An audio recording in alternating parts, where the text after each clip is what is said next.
আসসালামু আলাইকুম, কেমন আছেন সবাই? আজকে শুক্রবার 28শে নভেম্বর। আজকে আমাদের ফরিদপুর জেলার সালতাহ উপজেলার বালিয়াগুটি বাজার এবং সদর উপজেলার কানাইপুরের নালার মোড়ে ছিল আজকে হাটবার। আমাদের গতকালকে প্ল্যান ছিল যে আমরা আজকে সকালে যাব, কিন্তু দুঃখের বিষয় আমরা যখন অফিস থেকে বের হই তখন থেকেই শফিক ভাই একটু অসুস্থ, বিশেষ করে ঠান্ডা লাগা এবং কাশি। যখন আমরা সকালে বের হই প্রচণ্ড ঠান্ডা থাকে, ঠান্ডার ভিতরে মোটরসাইকেল চালায় শফিক ভাই, আমি পিছনে বসে থাকি কারণ আমি মোটরসাইকেল চালাতে পারি না। তা যখন আমরা যাই তখন কিন্তু অনেক ঠান্ডা থাকে, আবার কুয়াশা থাকে। দেখা যায় যে যখন মোটরসাইকেল চালায় তখন ওই কুয়াশাটা হেলমেটে এসে এমনভাবে সামনে গ্লাসে লাগে, তখন অন্ধকার হয়ে যায়। শফিক ভাই অনেক সময় দেখা যায় যে মুখের যে ঢাকনাটা হেলমেটের সেটা উঠিয়ে তারপরে বাইক চালাতে হয়, যার জন্য বাতাসটা সরাসরি তার নাকে ঢুকে, মুখে ঢুকে এবং তার এই পরিস্থিতিতে ঠান্ডা লেগে গেছে। এবং এতটাই ঠান্ডা লাগছে আমি যখন সকালে তাকে ফোন দিছি তখন সে অনেকটা কথা বলতে পারতেছিল না, ঠান্ডা এমন অবস্থা, এতটা ঠান্ডা। যাই হোক, সে ওষুধ খাইছে। ওষুধ খাওয়ার পরে গতকালকে যেমন রাত্রে ছিল তার থেকে এখন একটু বেটার। আশা করছি আমরা ইনশাল্লাহ আগামীকালকে বাজারে যেতে পারবো। প্রিয় দর্শক, আপনাদের জন্য আমরা প্রতিনিয়তই অনেক কষ্ট করি এবং চেষ্টা করি সঠিক তথ্য, অ্যাকুরেট তথ্যটা আপনাদের সামনে তুলে ধরার জন্য। এজন্য আপনারা যদি আমাদের ভিডিও থেকে সঠিক তথ্য পেতে চান অবশ্যই ভিডিওটি সম্পূর্ণ দেখবেন। আর আরেকটা বিষয় বলি, আমরা কিন্তু আপনাদের জন্য নতুন করে ফুড আইটেম নিয়ে কাজ করার চেষ্টা করছি।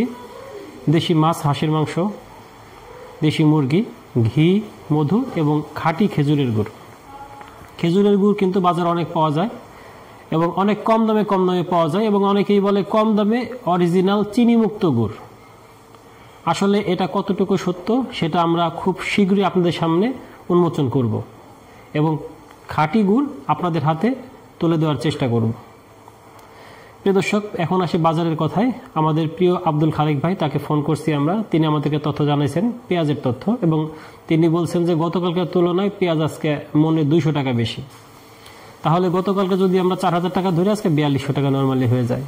এটা সত্য, আজকে পেঁয়াজ 4200 টাকা বিক্রি হচ্ছে, 4000 থেকে 4200। তবে বাজারে পেঁয়াজের আমদানি যে অনেক বেশি তা না, শেষ মুহূর্তে এখন পেঁয়াজের আমদানি কমেই যাবে, এটাই স্বাভাবিক। মুড়ি কাটা উঠে গেছে এবং ওঠা শুরু হয়ে গেছে কিছু কিছু এলাকায়। ফরিদপুরে উঠছে, আমরা বাজারে দেখছি যে নতুন পেঁয়াজ চলে আসছে।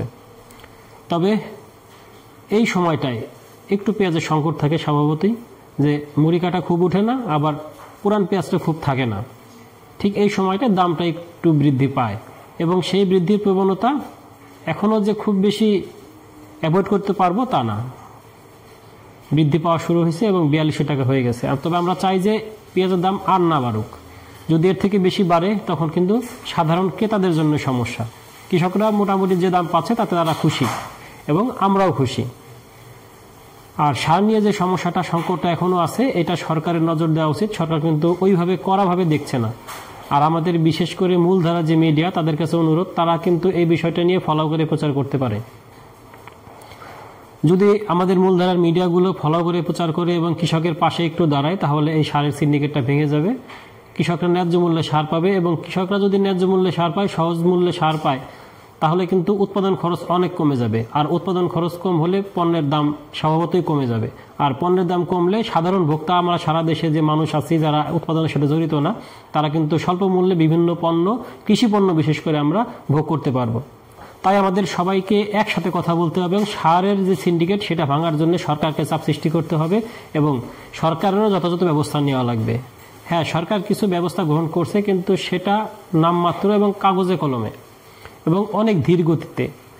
তাদের এই সমস্যাগুলো, সরকারের এই বিষয়গুলো যখন সমাধান করার চেষ্টা করছে বা করবে, ততদিনে দেখা যাবে আমাদের কৃষি পণ্যর একটা সিজন শেষ হয়ে যাবে। বিশেষ করে পেঁয়াজের সিজনটা মাত্র একটা সময় থাকে, এখন মুড়ি কাটা এবং হালি পেঁয়াজ লাগানোর সময়। সেক্ষেত্রে এখন যদি সার সহজ মূল্যে না পাওয়া যায়, পেঁয়াজের দাম কিন্তু আগামী বছর বেড়ে যাবে। তাই সরকারকে অনুরোধ করব, এই সময়টা অন্তত সারের দিকে বিশেষ করে নজর দিন আপনারা।